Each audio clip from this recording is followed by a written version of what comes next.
After the level of ignorance, the next level, and even worse than that, is the level of misguidance. Okay, so this has to do with seeing the false as true and seeing the true as false. And this is where the heart starts to harden at this level. So we've got some people in the Muslim community, they look at the niqab and they are filled with hatred and they start backbiting somebody. Look at her. What does she think she's doing? This is Arab culture, or this is ignorance, or this isn't from Islam, right? Or somebody, a family, this is something that happens to a family that doesn't pray, or a culture that doesn't pray. Someone starts praying. Don't be so extreme. What are you doing? This is wrong. They're looking at the thing that Allah subhanahu wa ta'ala gave us, and they're saying that's wrong. And then if you do something else, person drinks alcohol, like in Turkey, like rakı, right, is the popular drink or whatever. Or I'm sure every country has their own sort of like, cultural things that seem like okay to them. They look at it and they're like, what's wrong with this? This is part of my culture. This is when Allah subhanahu wa ta'ala is very, very, very clear, this is the work of the devil. You have to stay away from this. Fajtanibu. And they look at it and they say, what's wrong with it? This is the more dangerous than laziness, more dangerous than stupidity, more dangerous than ignorance. This is misguidance. A person looks at the halal and they think it's bad. They look at the haram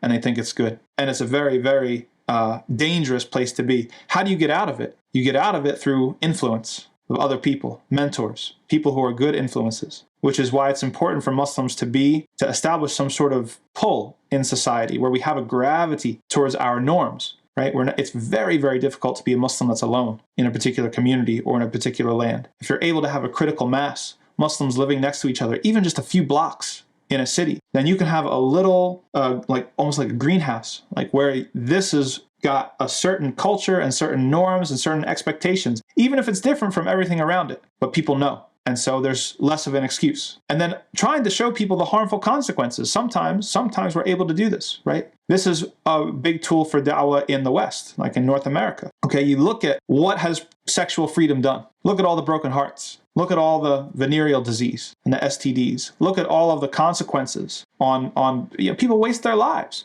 How many women are in their late 30s trying to find a good husband in a bar, talking about non-Muslims, because they spent their 20s and early 30s just messing around. It's not working for them. And if it's not working for them, then that's actually a dawah opportunity where you can step in and say, look, this is not the right way. Look at what it's doing to you, right? Abusing alcohol, abusing substances, sleeping around, all these sorts of things. What is it really doing for you? It might be fun for 5 years, might be fun for 10 years, but it's not going to be fun forever. And sooner or later, it's going to catch up with you. So this is how to get out. If you're in this stage, or you know somebody who's in this stage where the good looks bad and the bad looks good, they need influence, and they need positive influences if they're going to ever turn it around.